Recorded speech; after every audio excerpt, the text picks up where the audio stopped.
He came to bring peace, but found fire in the eyes of a queen. This is not just diplomacy. This is destiny. Humanity rises again. The story begins now.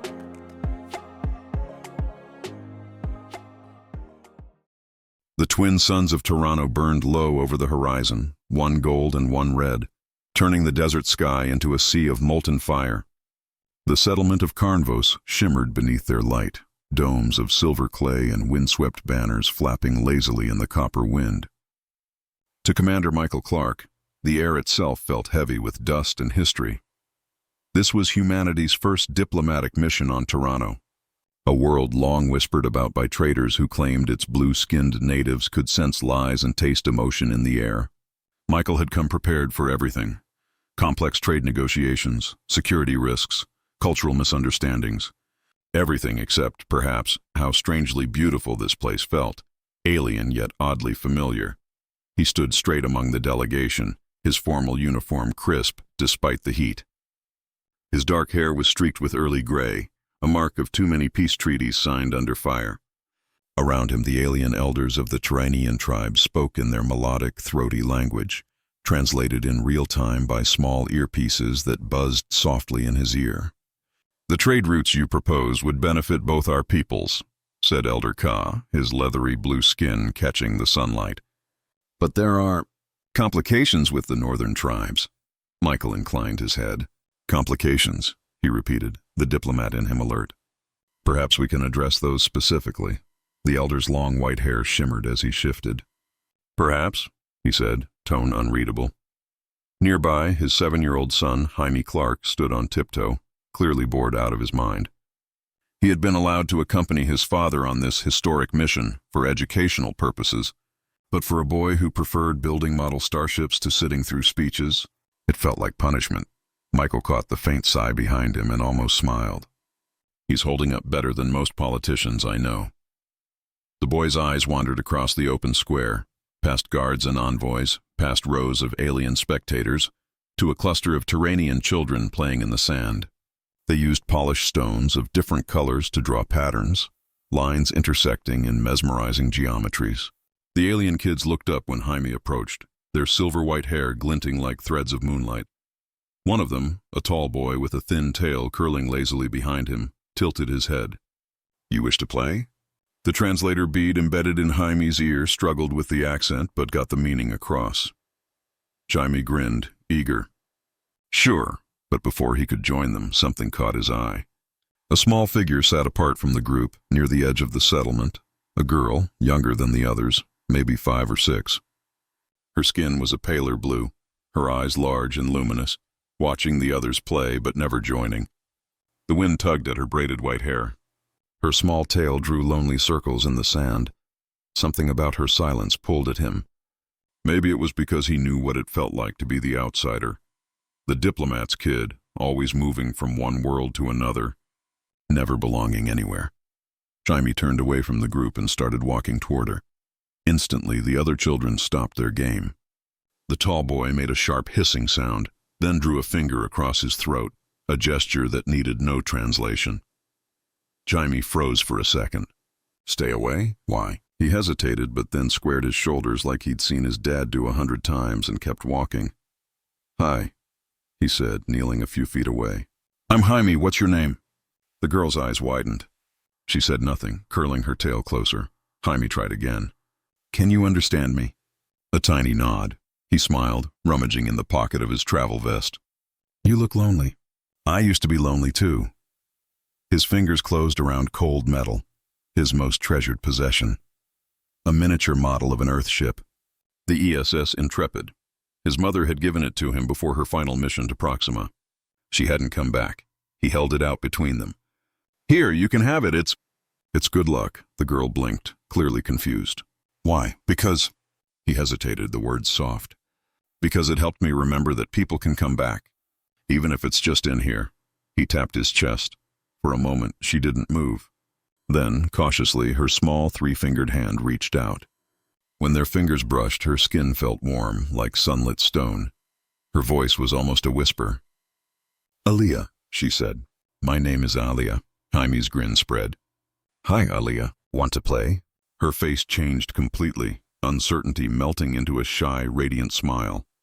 Yes, the toy ship glimmered in the sun as she examined it with childlike wonder. Then the two of them began to draw patterns in the sand, mimicking the other children's designs but inventing their own language of spirals and stars. Laughter, tentative at first, then free, rose from their little circle. Unseen by them, several adults had stopped talking. Elder Ka's voice faltered mid-sentence.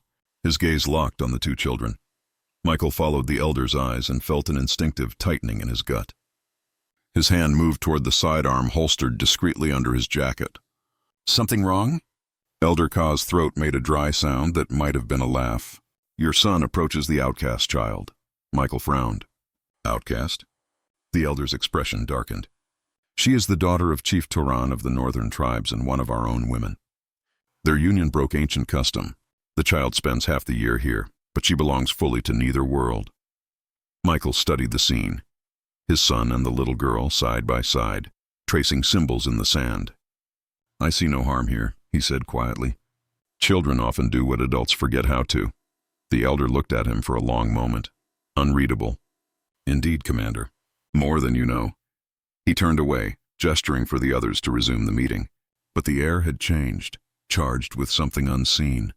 Michael forced himself to focus on trade projections, water rights, and mineral exchange protocols. Yet part of his mind remained with the two children. There was something momentous in that simple act of kindness, something he couldn't quite name. Later, when the meeting finally ended, he found Jaime sitting cross-legged beside Aliyah, still talking quietly.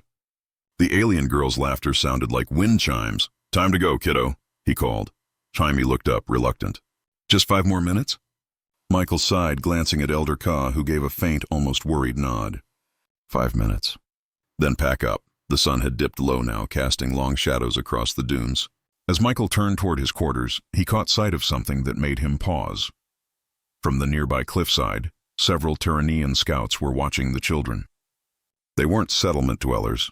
These figures wore dark bone armor marked with the symbols of the northern tribes. They said nothing. But one of them raised a hand to his chest, a warrior's salute before vanishing into the wind.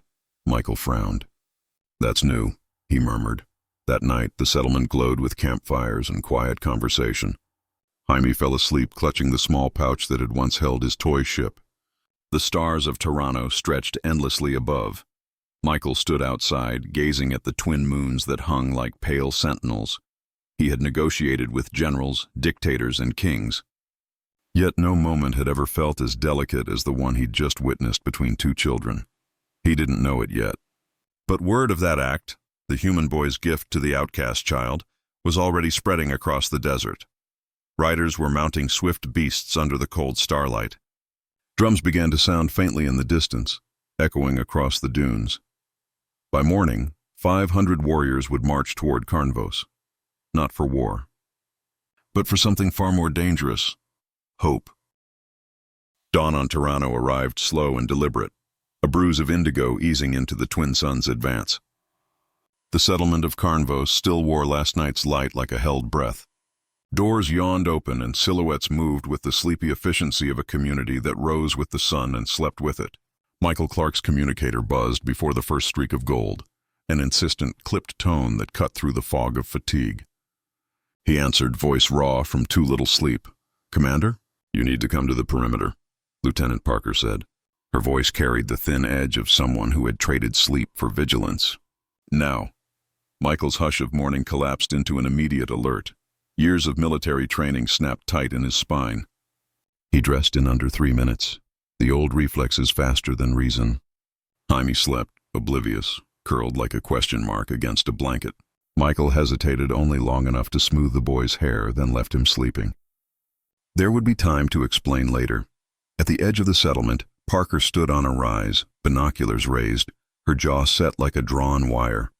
The horizon beyond the dunes was a smear of movement, hundreds of figures converging in disciplined columns. Banners cut the morning air.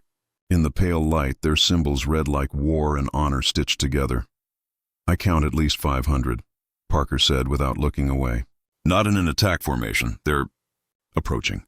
A murmur traveled through Karnvos like electricity. The adult assembly gathered, Elder Ka among them. Faces that minutes before had dealt with mineral rights and water permits now fixed on the far-off line of bodies.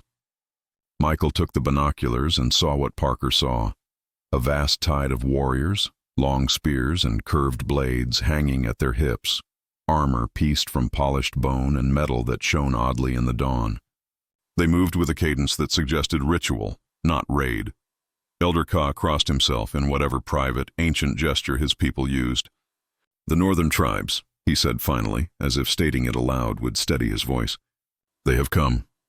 Michael let the implications settle. The northern tribes were not merely neighbors. They were a force with memory, customs braided through generations. Their arrival could mean many things: vengeance, parley, a demand.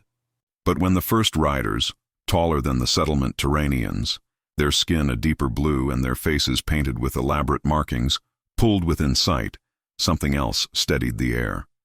They carried presence, command. From their ranks a single figure detached, taller still, cloaked in a headdress of desert feathers, white markings like lightning across his face. Even at a distance, Michael felt the weight of him. Chief Toran. When the chief's gate halted, a hush fell as if the land itself respected the gesture. The translator stepped forward with trembling fingers. Words scraped from his throat into the devices affixed to ears. "Chief Toran of the northern tribes greets Karnvos and its guests," he transmitted. "He brings news of the child who offered kindness to the daughter of his house." Heads turned toward the small parade of people who had gathered that morning. Jaime stood at Michael's side, rubbing sleep from his eyes.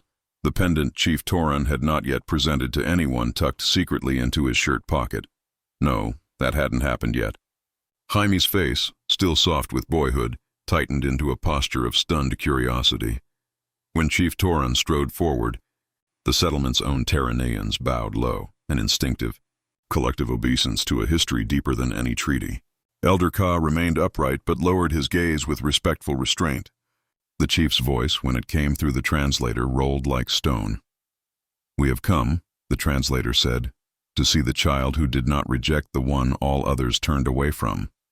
Let him come forward that we may honor him." Jaime shrank fractionally, a child wrapped in the rawness of attention. Michael's hand rested, automatic and comforting, on his son's shoulder. "It's okay," he murmured. "Stay with me." Jaime nodded, eyes wide but steady, a small boy standing at the pivot of two worlds. Aaliyah darted suddenly from the crowd and ran to her father's side, the toy ship clutched in her fingers. She tugged at Chief Toran's ceremonial robes and jabbered in her native tongue. The chief's face, which had been carved into expressionless lines of authority, softened. He leaned down and listened to the small, urgent voice. When he rose, the hardness had eased. The gesture that followed was deliberate. From behind him, a warrior stepped forward carrying an ornate wooden box, lacquered and inlaid with patterns that suggested lineage and oath. Toran opened it and withdrew a pendant, a blue stone set in silver, its surface like the calm of deep water. He approached Jaime, who stood as if someone else had puppeteered him into motion. "This marks you as a friend," the translator said. "No harm shall come to you in our lands." The pendant was slipped over Jaime's head and rested against his chest. Its cool weight surprised him. Chief Toran's hand pressed briefly to the top of Jaime's head, a blessing or a claim or both. Gestures that, read through human eyes, blurred lineage with protection. The northern warriors' drums rolled, a low resonance felt in the sternum, and the settlement around them exhaled.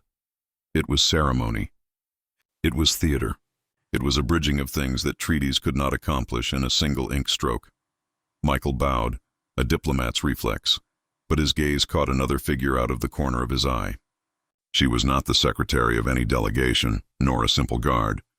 She moved with the kind of economy only a seasoned fighter bore, every motion measured, spare, and efficient.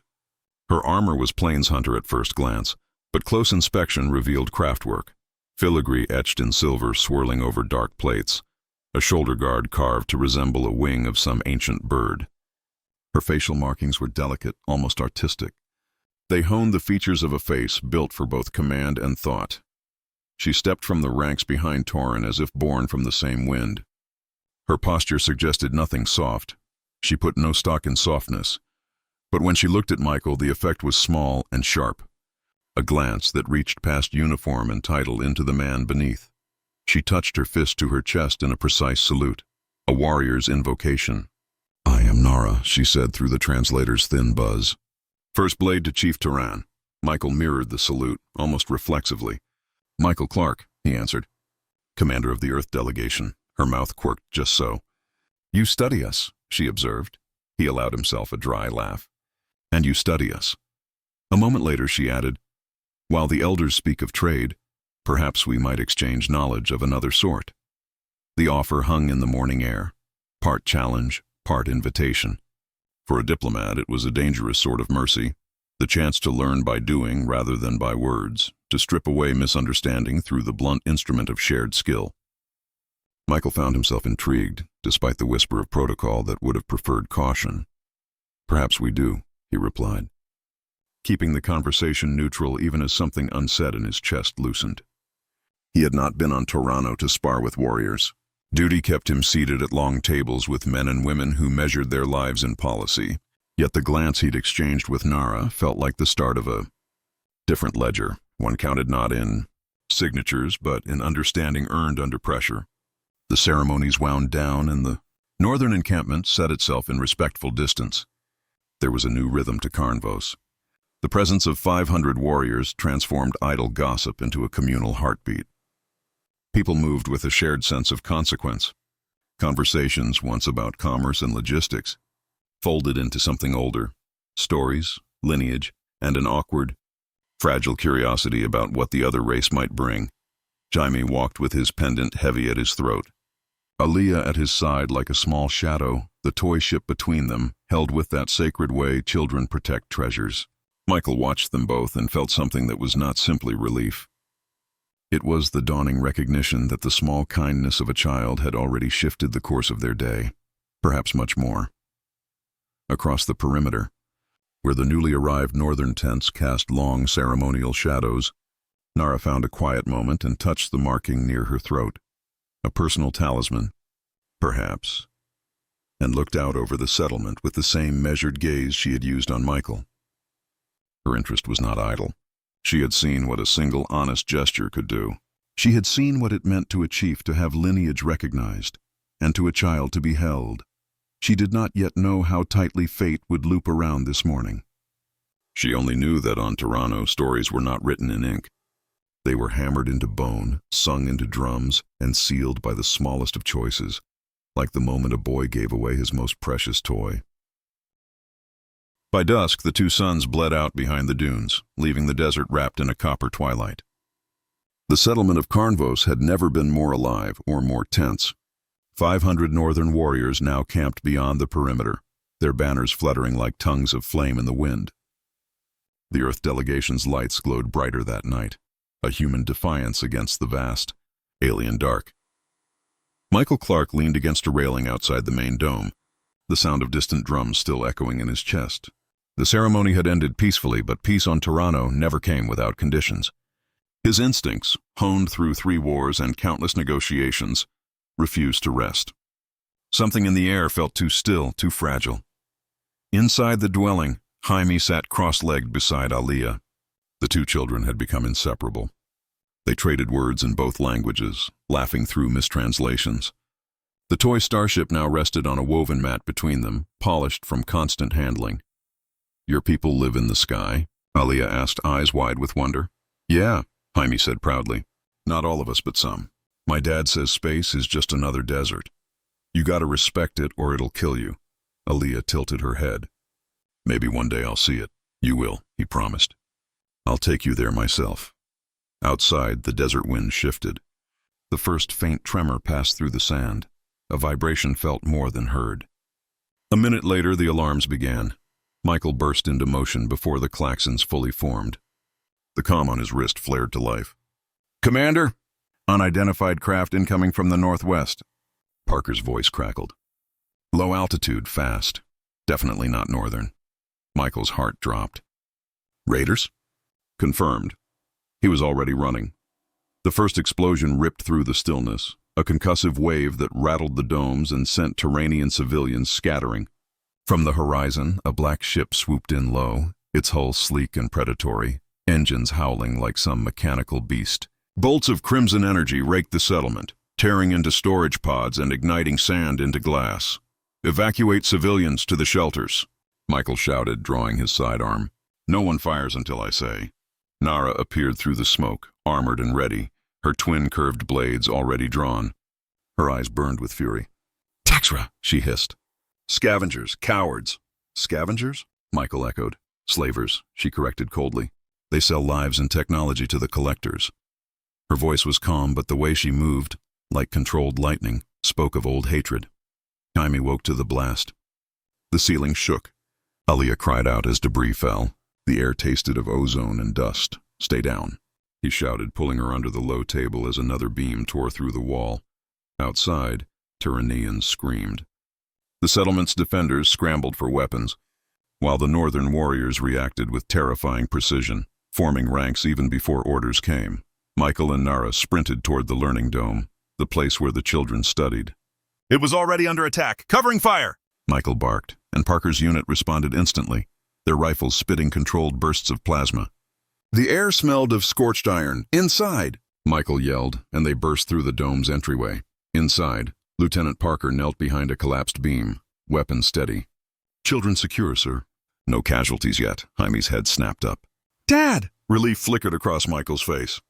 He knelt briefly, checking his son for injuries. "You okay?" Jaime nodded, but his hands shook. "They came from the sky, Dad, like monsters." Michael looked to Nara. "What do they want?" Nara's gaze swept the chaos outside. "Not food, not slaves. They're after knowledge. Something your people brought, or something this settlement hides." They didn't wait long for the answer. The raiders stormed the settlement, their armor black and segmented, movements too coordinated for mere scavengers. Parker's troops and Nara's warriors fought shoulder to shoulder. A chaos of gunfire and whirling blades. Then came the scream. Elder Ka, dragged from his quarters by two Texra soldiers, struggling against their metallic grips. Blood streaked his temple. "They've got Ka," Michael shouted, firing twice. One raider fell, but the other hauled the elder toward the rising black ship. "They want him alive," Nara growled. "To access the archives." "What archives?" Michael demanded. "The ancient vault beneath this settlement. Knowledge sealed since before the division of our tribes." A roar split the night as the raider ship's engines ignited. Its hull shimmered with dark energy as it lifted, dragging Ka and 3 others aboard. "Parker, status!" "They're retreating, sir." Michael's chest heaved. With hostages, the ship streaked upward, leaving behind a wasteland of fire and echoing fear. When the smoke cleared, the once sturdy domes lay in ruins. The Tyrannians moved among the wreckage, silent except for the moans of the injured. Michael knelt beside Parker as medics carried survivors past. "This wasn't random," he muttered. "They came for the archives, and they took the only man who could open them." Nara's jaw tightened. "The collectors will force him to reveal the vault. Then they'll strip Toronto bare." Michael's head snapped up. "The collectors? You said they were legends." Her expression was grim. "Legends with ships. Commander!" The voice came from behind them. Jaime's, high and breathless. He ran toward them, holding something wrapped in a torn piece of fabric. Alia followed close behind, her small tail twitching nervously. "We found this," Jaime said, thrusting the bundle forward. Inside was a stone tablet, heavy and etched with glowing alien script. Faint blue light pulsed along its cracks like veins of energy. "It was under the school floor," Alia said quickly. "When the ship fired, the ground broke, and this fell out." Elder Ka's assistant, a scholar with trembling hands, took one look and gasped. "The shield of ancestors," he whispered. "It's real." "The what?"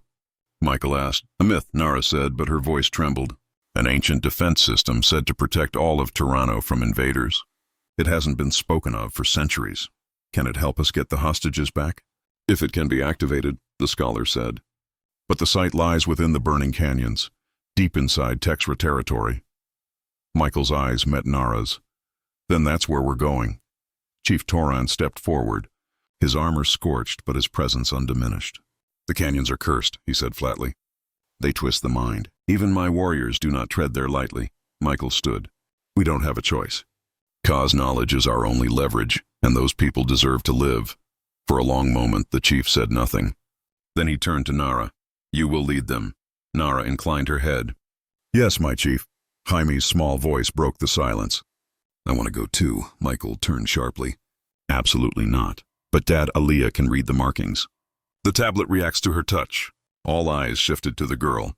She shrank under the attention, but the faint light from the tablet flared brighter where her fingers brushed it. The symbols respond to her lineage, Nara said softly. She carries blood from both tribes. That may be why. Michael exhaled slowly. The logic was unshakable, and the child's resolve reminded him of his late wife, gentle, fearless. He looked between them. Then they come, but we keep them safe no matter what. Preparations began before sunrise.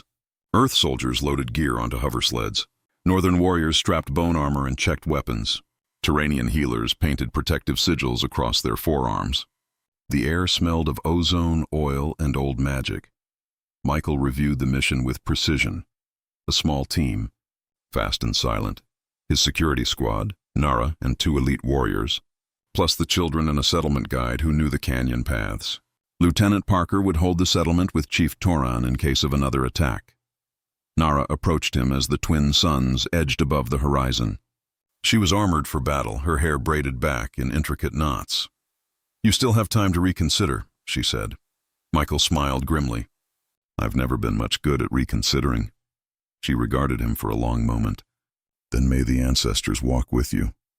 He met her gaze, seeing not just the warrior, but the weight of a world she carried. And may they forgive me if I get us killed. A flicker of a smile touched her lips. Humans, always so dramatic. The team departed as the wind picked up, turning the red sands into swirling ghosts. Behind them, the settlement shimmered in the morning heat. Half in ruins, but still alive. Thanks, perhaps. To one human boy's impossible kindness, ahead lay the burning canyons, where the air itself was said to reveal the truth of one's soul. Michael didn't believe in curses. He believed in people. But as they disappeared into the crimson haze, even he could feel it, an unseen current beneath the surface of the world, as if Toronto itself was watching. And somewhere, beyond those canyons, something ancient and hungry had already begun to stir. The burning canyons began where the dunes ended. The red sand hardened into cracked stone, scorched black by ages of heat that shimmered like invisible fire. The canyons were older than any civilization on Toronto, twisting labyrinths of rock carved by winds that whispered like ghosts. Even the bravest Terranians avoided them. They said the air there spoke lies and truths in the same breath. Michael Clark tightened the strap of his breathing mask and scanned the terrain through his visor. The heat warped the horizon. It looked as if the planet itself was bending under pressure. Behind him, the team adjusted their gear. 2 northern warriors stood stoically, their bone armor painted with sigils of courage. Lieutenant Parker double-checked her rifle's power cell. Jaime and Aaliyah rode in the center, their smaller forms dwarfed by the adults around them. Nara led the column, silent but alert, her stride purposeful. This place feels wrong, Parker muttered, scanning with her motion detector. Readings are unstable. Magnetic interference is off the charts. Nara didn't look back. The air's alive here, she said. It shows you what you most fear and what you most desire. Hallucinations? Michael asked. Truth, she said simply. They entered the first canyon, its walls rising like cathedral pillars of rusted stone. Strange luminous fungi glowed faintly in the cracks, painting the shadows in pale blue light. The air shimmered around them, thick with energy. The tablet Aaliyah carried began to pulse softly, reacting to the environment. Jaime looked up at his father. It's like the planet's breathing. Michael nodded. Stay close, kiddo. They walked for an hour before the first illusion began. It started with a flicker at the edge of Michael's vision, a shape moving where nothing should move. He blinked and suddenly he wasn't in the canyon anymore. He was back on Earth. Snow was falling outside a window. His wife Laura stood there, her brown hair glowing in the winter light. She turned, smiling the way she had before the Proxima mission. Michael, she said softly, you came home. The illusion was perfect, too perfect. He felt his throat tighten. No, he whispered. You're not here. But when she reached out, her fingers were warm. You don't have to keep fighting, she said. Let it end. Something deep inside him cracked. His hand half lifted before another sound cut through the haze. A sharp voice, distant but real. Commander. Nara's tone sliced through the vision. He gasped, stumbling backward. The canyon snapped back into focus. The ghost of Laura vanished like smoke. Nara stood a few feet away, eyes narrowing behind her mask. "You saw something," he nodded, steadying himself. "My wife. She's been gone 3 years. The revealing fire shows the unhealed," she said. "Ignore it or it consumes you." Michael studied her. "And you? What did you see?" Her gaze drifted toward the canyon wall. "Blood," she said. "My first battle. The screams of those I couldn't save." Her voice was quiet but steady. "We move forward always." They continued deeper. The canyons wound tighter, their walls closing in until only slivers of sky showed above. The air grew thick, shimmering like liquid heat. Jaime stumbled once, and Michael caught him, heart pounding. The boy's pendant glowed faintly as if shielding him. "I'm fine," Jaime said bravely. "Just dizzy." Nara watched him with something like admiration. "Your son has his father's heart," she said. Michael gave a wry smile. "And his mother's recklessness." That earned a small laugh, a rare sound from the first blade. When they reached a broad plateau overlooking a vast gorge, the settlement guide raised his hand. "We rest here," he said, voice trembling. "Beyond this point the fire grows stronger. Dreams and reality. They begin to trade places." They set up a small camp under a jagged outcrop of stone. The twin suns were hidden now, replaced by Toronto's twin moons rising pale and silent above the canyon rim. Michael sat apart from the others, gazing down into the shimmering depths below. "Hard to believe this planet once thought humanity was just another invading species," he said quietly. Nara joined him, moving with the ease of someone who belonged in dangerous places. She had shed her heavy armor, wearing only a close-fitting tunic that allowed her to breathe in the heat. Her blue skin shimmered under moonlight, patterns of silver markings tracing across her collarbones like rivers. "Your people are different," she said. "You seek peace, but you carry war in your eyes." Michael looked at her. "You notice a lot, I observe," she replied simply. "It's how we survive." Silence stretched between them. The canyon winds whispered around their camp like voices half heard. "You could have stayed at the settlement," he said finally. "Sent others to guide us." Her eyes, bright as molten sapphire, fixed on him. "And let someone else protect the daughter of my chief?" A faint smile curved her lips. "You think too little of me, Michael of Earth." He almost smiled back. "I wouldn't dare." Nara shifted, her expression softening. "The revealing fire will test us more before we reach the fortress," she said. "It exposes truths we hide, even from ourselves." "And what truth do you think I'm hiding?" "That you are more warrior than diplomat," she said. "And that frightens you." He met her gaze. "And you? What frightens you, Nara?" She hesitated. "Needing someone." The words hung in the dry air, sharp and fragile. Before he could reply, the tablet flared again. Aaliyah gasped, the light spilling across her hands. "It's showing something." Everyone gathered around. Symbols rearranged across the tablet's surface, forming a glowing map, lines converging on a single point deep within the canyons. At the bottom of the map, alien text pulsed. Aaliyah traced it with one trembling finger. "It says, 'The key lies where the fire meets the shadow.'" Nara nodded. "That's the mouth of the Collector Fortress." Michael checked his weapon. "Then we're close." That night, while the others slept, Michael couldn't. The air shimmered faintly, carrying whispers that might have been wind or memory. He rose quietly and walked to the canyon's edge. The moons reflected in his visor, twin ghosts staring back. "You should rest," Nara said softly behind him. He turned. She stood barefoot on the rock, silent as starlight. Her blade was sheathed, her posture relaxed. "Can't sleep," he admitted. "Too quiet." "The quiet is deceptive," she said. "It listens back." Michael studied her. "You believe that?" "I've seen it," she said simply.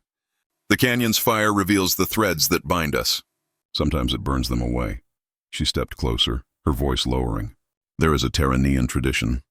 Before battle, warriors bond, to share strength, to guard against the fire's illusions." He raised an eyebrow. "You're saying we should bond?" Her smile was faint but unmistakable. "For survival, of course," he chuckled. "Of course." The silence stretched between them, thick with something unspoken. She reached out, her fingers brushing the bandage on his forearm, a small wound from the earlier fight. "You bleed easily for those not of your clan," she murmured.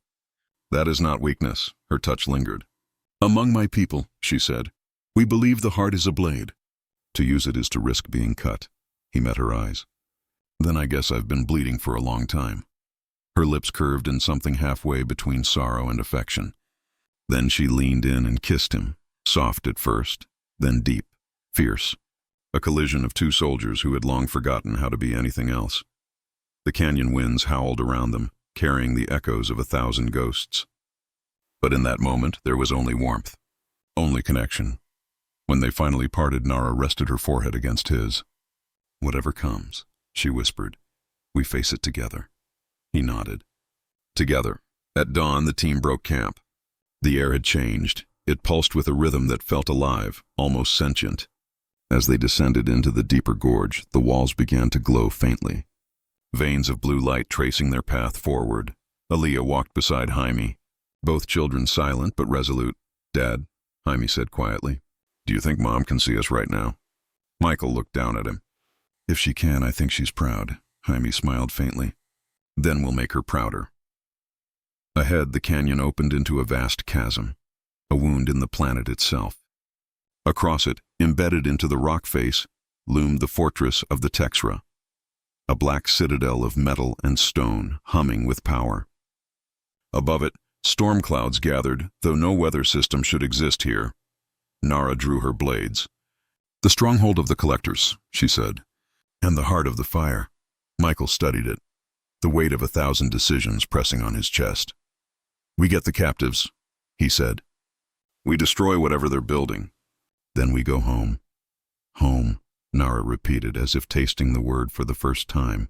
For her, for Aaliyah, for all of Toronto, it was no longer a place. It was a possibility, and somewhere beyond the fortress walls, the truth waited, buried beneath centuries of fear and silence. The fortress rose from the cliff face like a wound, an engineered black maw carved into ancient stone. It drank the light of the twin moons and gave back a low mechanical hum that made the teeth ache. The Texra stronghold was not clever about camouflage. It had never needed to be. It sat defiant and brutal, a monument to hunger and the industrial theft of cultures. From its rim, scaffolds and gantries reached outward, hooked like iron fingers into the sky. Small craft nestled at ledges like predatory birds at rest. Michael felt the weight of it press through the soles of his boots. They had approached in two small groups. Parker and the diversion team toward the south entrance, where explosions would draw guards. Michael, Nara, and 2 elite northern warriors toward a maintenance shaft indicated by the tablet. And the children, escorted by the settlement guide, who would try to reach the activation chamber below, the mechanism that could call the Shield of Ancestors into being. The plan was crisp, military in its simplicity. Get in, rescue the captives, activate the shield, get out. All plans were made of hope and angles. The canyon had taught them how fragile hope could be. Nara led the infiltration with the silent competence of someone who had stolen into more dangerous places than this. The maintenance shaft was narrow and fouled with the stench of old oil and ion residue. Michael felt claustrophobic for the first time since he'd been an infantry lieutenant years before, an old useful panic that focused the senses. They climbed into the belly of the fortress, the metal groaning beneath their weight. For a while the only sound was the whisper of their respirators and the distant thunder of Parker's diversion. Then, beyond a service corridor, the air thinned and changed. The hum resolved into voices, a layer of consonants and clicks overlaying the metallic murmurs. They rounded a corner and the hangar opened up before them. Below, on a raised platform ringed with lights, a figure stood like a monument to cruelty. It was tall and sleek, but not animal nor wholly machine. Its gray skin reflected the hangar light with a soft metallic sheen. A crowd of smaller, twisted figures, Texra fighters and modified recruits, huddled around it like worshippers. The figure wore no armor. It did not need to. Where its face should have been, there was a smooth, reflective surface from which 2 small ridges pulsed whenever it spoke. "That's not a raider," Nara breathed, her hand tightening on the hilt of her blade. "That's a collector." Michael had read the reports, rumors filtered through decades of border smuggling. Collectors were not simple scavengers. They were collectors of minds, Predators that harvested knowledge and left husks behind, or worse, reprogrammed people into servile technicians. To a collector, culture was currency and consciousness, a warehouse to be looted. The collector's voice cut through the hangar in a tone not spoken, but transmitted, direct and clinical. The captive elders were prostrate on the platform, bound by shimmering restraints that bit at their skin. Elder Ka was there, his leathery face pale beneath the blood that stained it. Around him, other scholars and warriors, Tyranno's memory, were being processed, their hands bound, their eyes wide and vacant.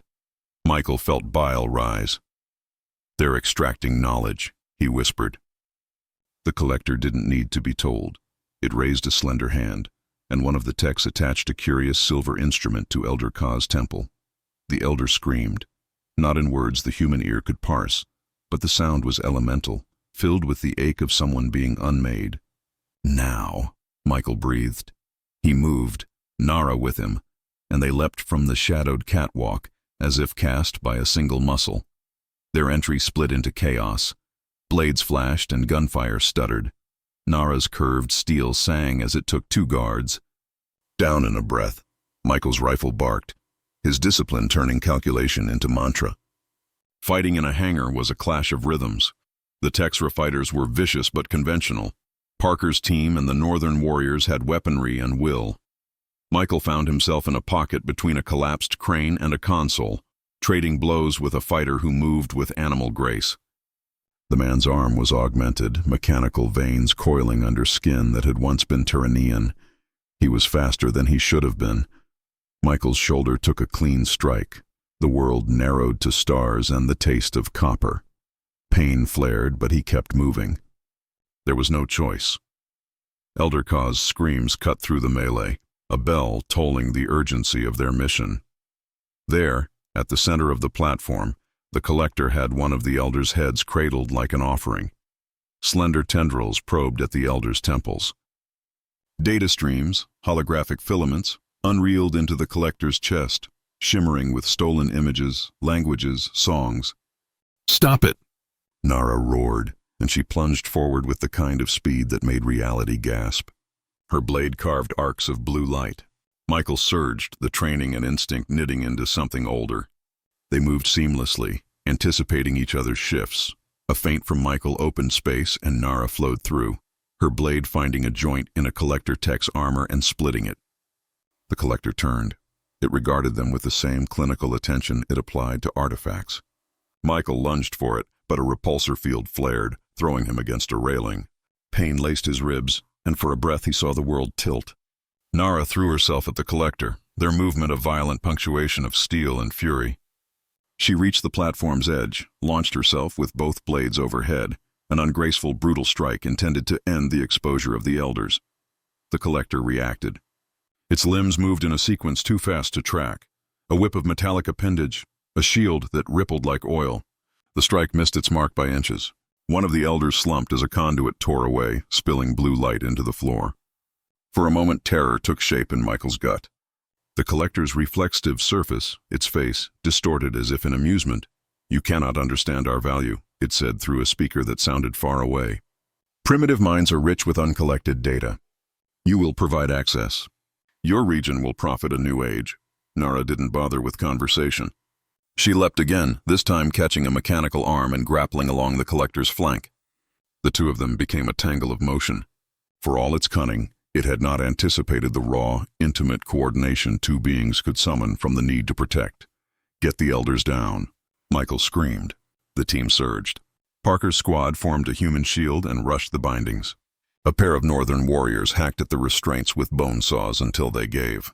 Blood and tears and shouts filled the platform as the captives stumbled free.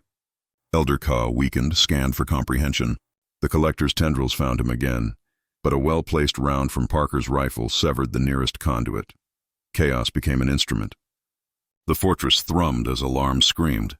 Outside, explosions rent walls and the shield around the hangar shuddered. Below in the vault, Jamie and Aliyah, guided by the settlement guide, had found the ancient activation chamber.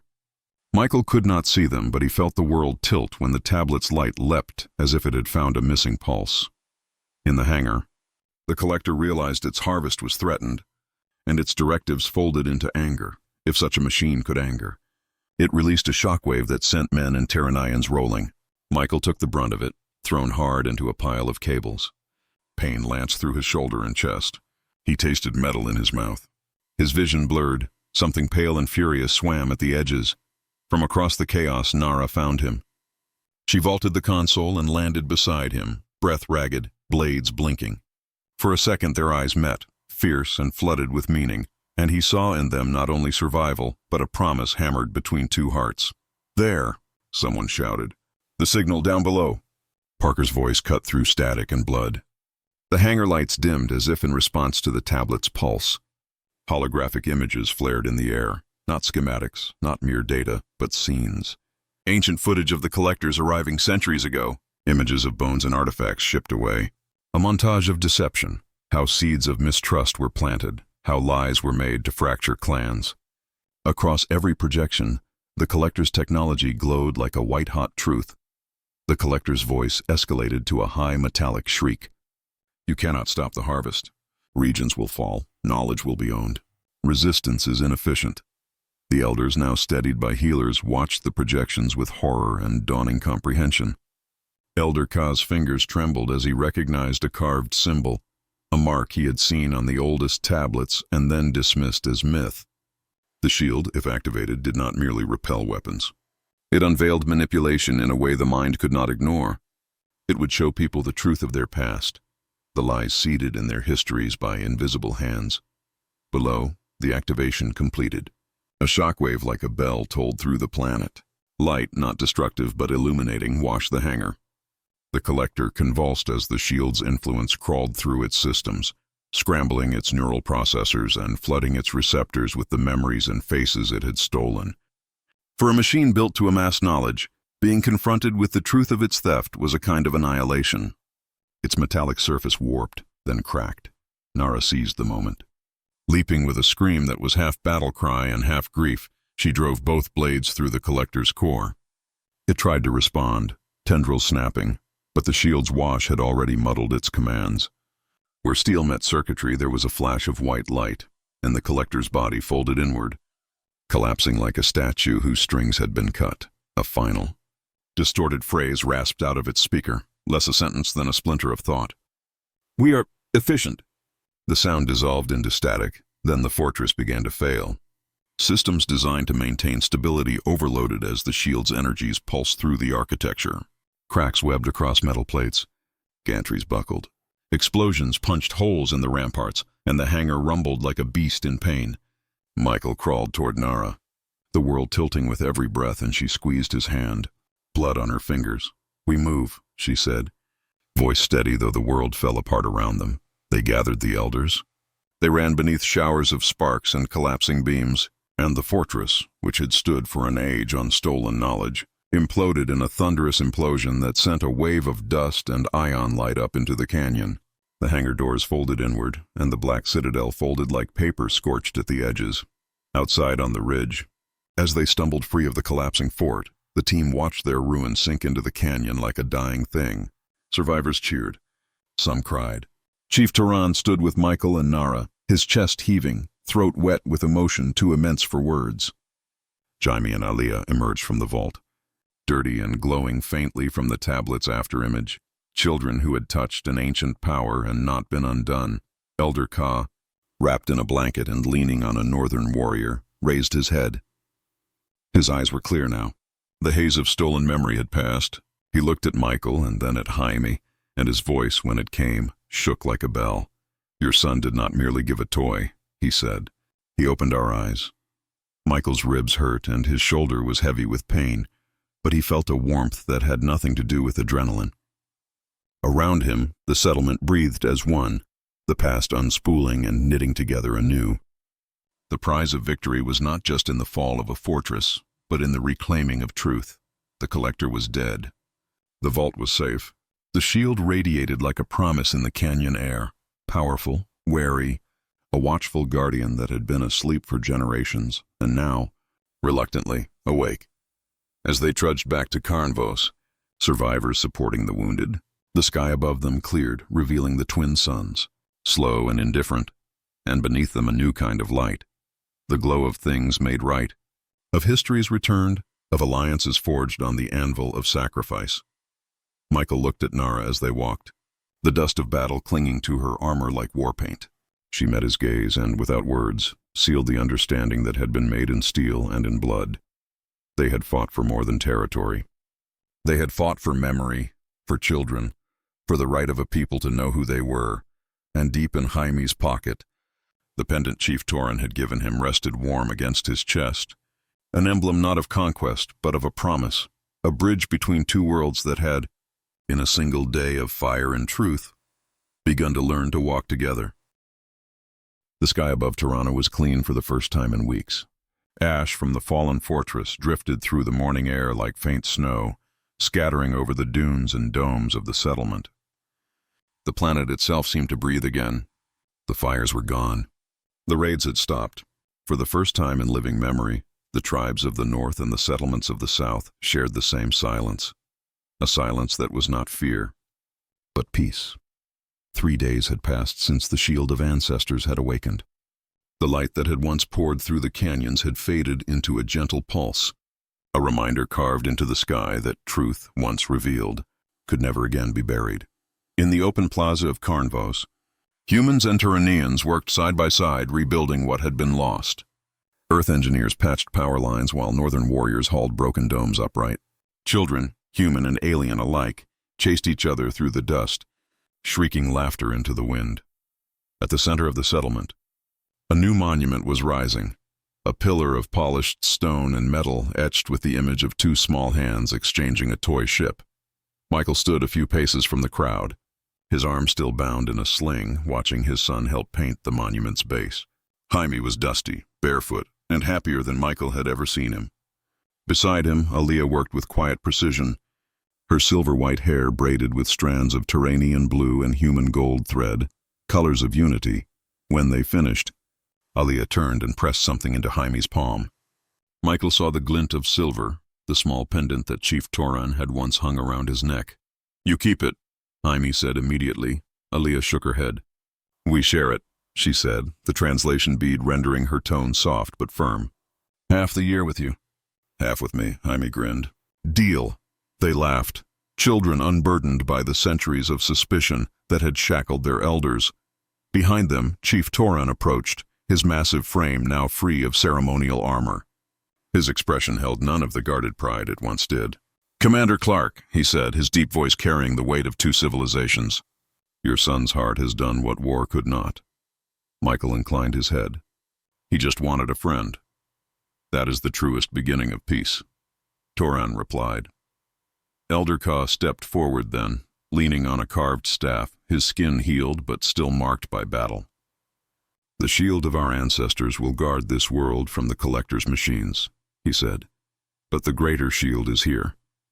He tapped his chest, the gesture universal. "Understanding, compassion, the things your people brought back to us." Around them, banners of both tribes rippled side by side. The northern drums beat slow and steady, their rhythm now matched by the electronic pulse of Earth's signal transmitters. 2 songs, 1 heartbeat. By sunset, the plaza was alive with celebration. Torches blazed high. Humans introduced music played through portable speakers, and the Tyrannians answered with their own haunting songs that rose and fell like the wind between cliffs. Food was shared, stories traded, laughter mingled. Michael stood apart for a moment, taking it in. The smell of spice and fire reminded him of old campaigns, except this time the fire meant life, not death. Nara found him near the edge of the square. She was dressed not in armor but in the loose, elegant garments of her people, her hair unbound for the first time.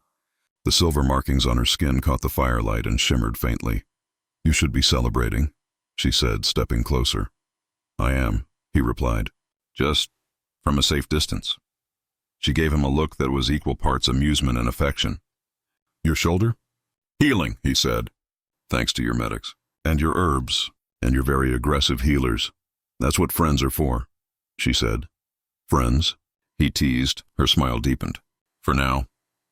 They stood together in silence, watching Jaime teaching a group of Tyrannian kids how to fold paper into miniature ships. Aliyah was beside him, her eyes bright with wonder. Jaime won't want to leave, Nara said. I've already filed a request with the council, Michael said. A permanent diplomatic post here. We'll build a proper embassy in Carnvos. Her expression softened, though she tried to hide it. So you stay because of duty? He looked at her, his tone gentle. Because of him. And because of you. Nara turned her gaze toward the horizon, where the last light of the suns faded into violet. Among my people, she said, a warrior who has shared battle, blood, and truth with another is bound to them for life. Michael smiled faintly. Sounds familiar. We have a saying too. What you fight for shapes who you are. And who are you now, Michael of Earth? He looked back at the plaza, at Jaime, Aliyah, the mingled tribes, and then at her. Someone who finally found something worth staying for. Her eyes reflected the twin moons. Then perhaps it is time we stop calling you a visitor. The music around them slowed, soft chants blending with the hum of Tyrannean flutes. She reached for his hand, tentative, unsure, and he took it. The gesture was simple, but its meaning reached farther than any treaty. Later, when the fires had burned low and most of the settlement slept, Michael and Nara walked beyond the domes to the edge of the dunes. The twin moons hung huge and white above them, their light scattering across the sand like frost. She stood close enough that he could see the fine patterns of her markings glimmering like constellations across her skin. You humans, she said quietly, you build bridges even where there should be walls. Maybe that's what we're good at, he said, falling into things and hoping they turn into connections. Nara tilted her head. It's dangerous, he smiled. So's living. For a long moment, neither spoke. The wind whispered through the dunes, carrying with it the faint rhythm of drums and laughter from the distant celebration. Finally, she stepped closer and rested her hand on his chest, feeling the steady human heartbeat beneath. Among my people, she said, her voice a low melody. This is how we promise. One heartbeat shared, one life intertwined. He covered her hand with his. Then it's a promise. She smiled, a slow curve of lips that caught the moonlight. The bond we forged in battle will not fade. It never does. He leaned down, brushing his lips against hers. Not fierce this time. Not desperate, but steady, certain, the kind of kiss that marks the start of something rather than its end. When they pulled apart, the horizon was turning silver. By dawn, the Earth delegation had prepared their temporary camp for transmission. Messages were already being sent back to orbiting ships. Alliance confirmed. Collectors defeated. Cultural exchange initiated. But for Michael, the real message was simpler. The way the Tyranneans now waved when they passed. The way northern warriors stood guard, not out of suspicion but respect. Jaime and Aliyah stood at the edge of the dunes, the toy ship between them. The little vessel was scuffed and cracked, its silver paint dulled by sand and war, yet it gleamed faintly in the morning light. Dad, Jaime said, running up to him, do you think we'll see the collectors again? Michael rested a hand on his son's shoulder. Maybe, he said honestly. But if we do, we'll face them together. Humans and Tyranneans. Aliyah nodded solemnly. The shield will protect us, and the truth will protect more. Michael smiled. You're both wiser than most diplomats I know. The two children laughed, running off toward the rebuilding crews. Nara watched them go. The next generation, she said softly. They will build what we could only imagine. Michael nodded. And maybe someday they'll teach us how to be better. They stood there for a while longer. Two warriors, two survivors, watching the new sun rise over a world that was no longer divided. Behind them, the banner of Earth fluttered beside the standards of the northern tribes, two emblems moving in the same wind. And on a stone at the center of the plaza, freshly carved words caught the morning light. A toy was offered. A hand was taken, and two worlds remembered how to hope. Michael looked toward the stars, toward the ship waiting in orbit, and then back to the planet beneath his feet. Ready for the next chapter?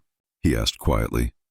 Nara smiled, her eyes reflecting the twin suns now climbing above the horizon. Always. They turned toward the settlement, toward laughter, toward life, and walked back together through the dawn.